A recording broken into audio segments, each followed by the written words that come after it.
Hello everyone, welcome to CLAT prep. आज है 5th of the Feb 2025 और जैसा कि आपको पता है कि हम डेली न्यूज एनालिसिस करते हैं और उसके बाद 20 क्वेश्चंस की प्रैक्टिस भी करते हैं। तो चलिए उसी सीक्वेंस को कंटिन्यू करते हैं।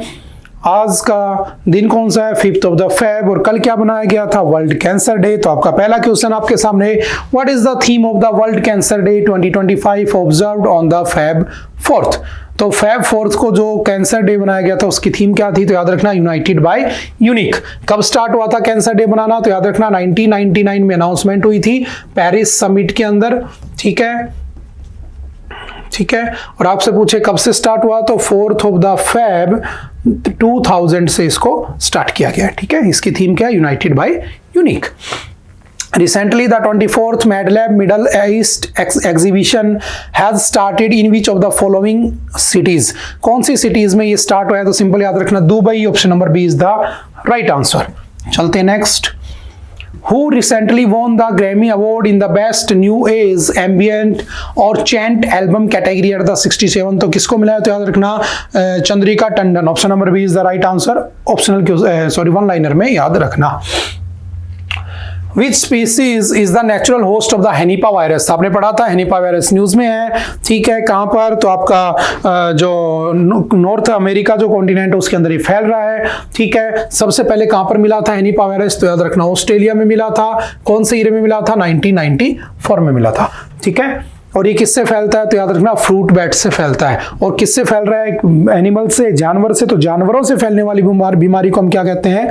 जूनोटिक डिजीज कहते हैं। जैसे कोविड-19 भी जूनोटिक ही था क्योंकि ये फ्रूट बैट्स और उन्हीं से निकल के आया था। ठीक है, सिंपल सा याद रखना। Which king took a holy dip at the Triveni Sangam in Prayagraj? Prayagraj में महाकुंभ चल रहा है। तो अभी बताओ कौन किस देश का राजा आया था? तो याद रखना भूटान का राजा आया था। क्या नाम है उसका? किंग जिग्मे खेसर नामग्याल वांगचुक, है ना। उसने महाकुंभ में आकर क्या लगाया? गोता लगाया, डिप लगाया। तो option number C is the right answer. याद रखना आज मोदी जी ने भी उसके अंदर डुबकी लगा ली है। ये आज की न्यूज है, कल पढ़ लेना आप। नेक्स्ट है, who among the following has won the prestigious Tata steel masters 2025? तो किसने जीता है? तो आपने देखा होगा काफी वीडियो चल रही थी इसकी। कौन जीता उसके अंदर? तो आपका पी प्रगनानंद जीत गया और उन्होंने हरा किसको दिया? डी गुकेश को। और ये डी गुकेश वही है जो कुछ दिन पहले जीत कर आए थे ना।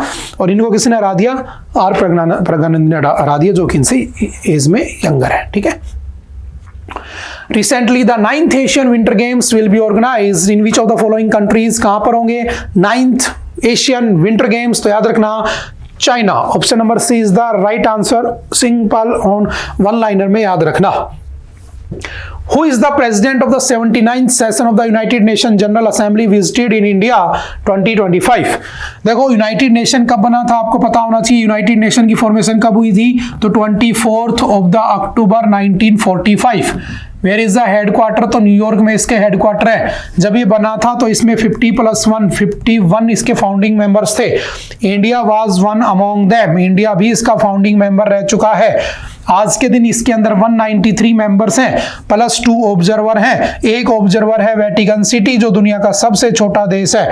और एक इसके अंदर आता है कौन सा? आपका पैलेस्टाइन। ठीक है, जिसके अंदर इजराइल हमास वाला पूरा मैटर चल रहा है। ठीक है, तो इसके एक होता है जनरल असेंबली। और इसके जनरल असेंबली में टोटल कितने मेंबर होते हैं? तो 193 + 2 ही होते हैं, ध्यान रखना। तो 193 मेंबर्स इसके होते हैं।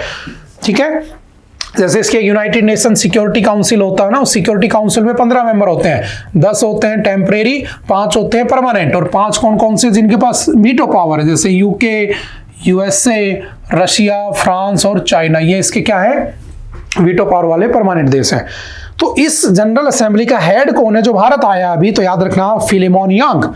और मैंने इतना बोला है तो तुम मुझे बस इतना बता देना कि फिलिमोन यांग किस कंट्री से बिलोंग करते हैं, क्योंकि बार बार चेंज होते रहते हैं इनके हेड, है ना। 1 साल के लिए बनते हैं, 1 साल का टेन्योर होता है इनका। ठीक है, सिंपल याद रखना। और उसका वैसे हेड कौन है? तो Antonio Guterres is the secretary general of United nation. ठीक है। Which of the following countries will become the first country to declare AI tools a crime? किसने AI tools को क्राइम डिक्लेयर कर दिया? तो याद रखना Britain. Option number D is the right answer. चलते हैं next. Where among the following has the 6th National Masters Athletic Meet been organized? कहां पर हुई है? तो सिंपल याद रखना कुन्नमकुलम। कहां पर? Kunnamkulam. Option number A is the right answer. Recently, India's GST collection has reached how many lakh crore in January 2025? कब आया था GST? तो याद रखना सिंपल सा 1 जुलाई 2017 में आया था। मुझे बताना कौन से कॉन्स्टिट्यूशनल अमेंडमेंट से इसको इंप्लीमेंट किया गया था ना, कौन सा था वो, ठीक है। कितना हुआ है तो 1.96% बढ़ा है, ठीक है। Option number C is the right answer. Recently in which state white tiger breeding centre will be open? कहां पर होगा व्हाइट टाइगर ब्रीडिंग सेंटर? तो याद रखना option number Madhya Pradesh, option number A is the right answer, ठीक है। चलते next.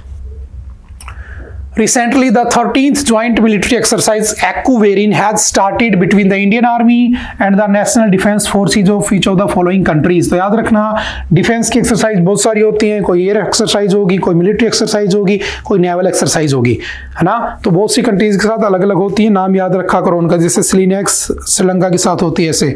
तो AccuVerin किसके साथ है? तो याद रखना मालदीव्स, ठीक है, मालदीव्स के साथ। Recently, which country has unveiled 2 missiles, Etmad and Ghadar 380? तो ये 2 मिसाइलें किसने लॉन्च की हैं? तो याद रखना Iran, option number D is the right answer. Recently, former president of which country, Hoster Kohler, has passed away? इनकी डेथ हो गई, पर्सन इन द न्यूज। होस्टर कोलर कहाँ के थे? तो सिंपल याद रखना जर्मनी के थे, इनकी डेथ हो गई है, ठीक है। What is the name of the joint military exercise between the Indian Army and the Maldives? तो कौन सी है? AccuVerin, option number C is the right answer.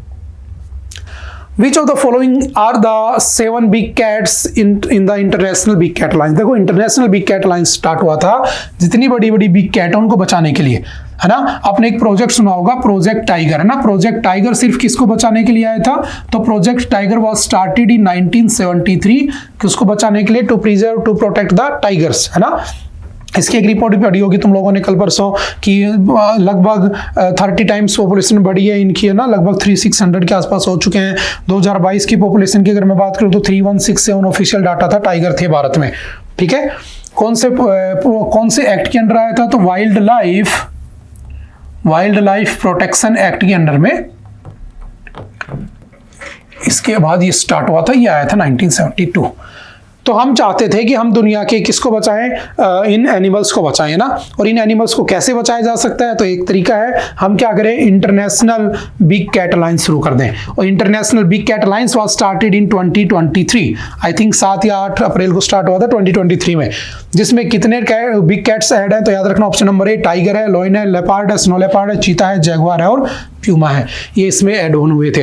आपसे एक बार पूछा गया था क्या इसमें ब्लैक पैंथर आता है? तो याद रखना ब्लैक पैंथर नाम का कोई जीव नहीं होता है, ठीक है। ये जो आपका लेपर्ड होता है ना, ठीक है, इस लेपर्ड के अंदर एक प्रॉब्लम हो जाती है जिसे हम कहते हैं melanism.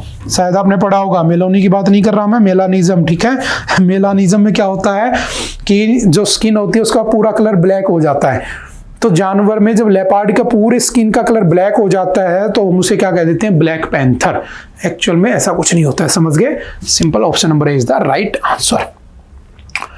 Which organization has developed India's man portable air defense system? मैंने इसरो में आपको पढ़ाया था कि हमारे पास 5 टाइप की मिसाइलें हैं, कौन कौन सी? तो आपने पढ़ा होगा, एक प्रोग्राम स्टार्ट हुआ था IGMDP, integrated missile development programme, 1983 में स्टार्ट हुआ था, 2008 में खत्म हो गया था। इस प्रोग्राम के अंडर में डॉक्टर APJ अब्दुल कलाम ने 5 मिसाइलें बनाई थी। पटना, पृथ्वी, अग्नि, त्रिशूल, नाग और आकाश। पृथ्वी क्या है? शॉर्ट रेंज बैलिस्टिक मिसाइल है, क्रूज भी है उसमें। अग्नि लॉन्ग रेंज है। त्रिशूल और आकाश क्या है? बेसिकली हमारे डिफेंस सिस्टम है, ठीक है। कोई अगर हम पे अटैक करे तो हमें उससे बचाने के लिए। नाग हमारा क्या है? फायर एंड फॉरगेट मिसाइल है ना, चलाओ और भूल जाओ, शायद हमने पढ़ा हुआ है, ठीक है। बचा कौन सा? त्रिशूल एंड आकाश। तो ये हमारी क्या है? Basically defence system. लेकिन जो त्रिशूल है उसकी रेंज कितनी है? लगभग 9 किलोमीटर, और आकाश की रेंज है 25 किलोमीटर। तो मतलब 9 किलोमीटर दूर दुश्मन की तरफ से आने वाली मिसाइल को रोक सकता है, ये 25 किलोमीटर रोक सकता है। लेकिन अगर ज्यादा की पूछे तो याद रखना S-400, and S-400 has taken from, कहां से ली है? तो याद रखना टेकन फ्रॉम रशिया से लिया हमने, ठीक है। इसकी रेंज है 400 किलोमीटर, 400 किलोमीटर दूर भी वो रोक सकती है मिसाइल को। दुनिया का सबसे स्ट्रॉन्गेस्ट डिफेंस सिस्टम किसका है? तो याद रखना दुनिया का सबसे स्ट्रॉन्गेस्ट डिफेंस सिस्टम है इजराइल के पास, है ना। इजराइल के पास क्या नाम है उसका? तो उसका नाम याद रखना आयरन डोम, क्या नाम है? आयरन डोम। अभी पिछले दिनों देखा था ना, जब ईरान ने उसके ऊपर मिसाइलें छोड़ दी थी, 200 से ज्यादा मिसाइलें, तो आयरन डोम ने 90% से ज्यादा मिसाइलों को हवा में उड़ा दिया था। तो हमारे पास कौन सी हैं? आकाश है, त्रिशूल है, हमारे पास S-400 है, टेकन फ्रॉम रशिया, बट हमने खुद की अभी रिसेंटली एक बनाई है। किसने बनाई होगी? तो डिफेंस के सारे काम DRDO करता है। ये तो आप आंसर कर दिए होंगे अब तक, ठीक है। देखो होता क्या है, बेसिकली जो V-sword है ये एक शॉर्ट रेंज मिसाइल है जो मैन पोर्टेबल है, ठीक है। फौजी या सैनिक अपने कंधे पर लगकर घूम सकता है। मैं उसकी बात नहीं कर रहा जो रेस 3 में सलमान खान लेकर घूमता है, वो रॉकेट लॉन्चर होता है बेसिकली, ठीक है। ये क्या है? मिसाइल, एंटी मिसाइल सिस्टम है, ठीक है। मिसाइल आ रही है उसको रोकने के लिए, मैन पोर्टेबल है। इसका नाम क्या है? V-sword, very short range defence system, ठीक है। सिंपल सा याद रखना। What is the name of the mission recently? इसकी रेंज क्या थी? अप टू 6 किलोमीटर, याद रखना।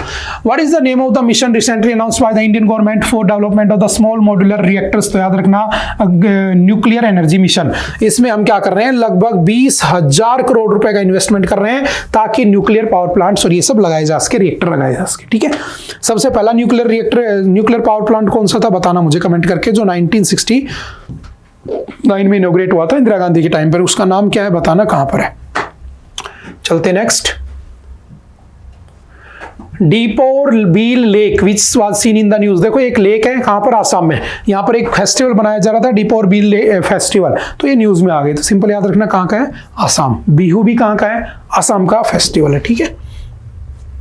आई थिंक आज के लिए इतना ही है। आई होप कि आपको चीजें समझ में आई होंगी। फिर भी अगर कोई डाउट रहता है तो आप आकर एनी टाइम पूछ सकते हैं। ओके, बाय बाय, मिलते हैं दोबारा से next time. Thank you, have a nice day.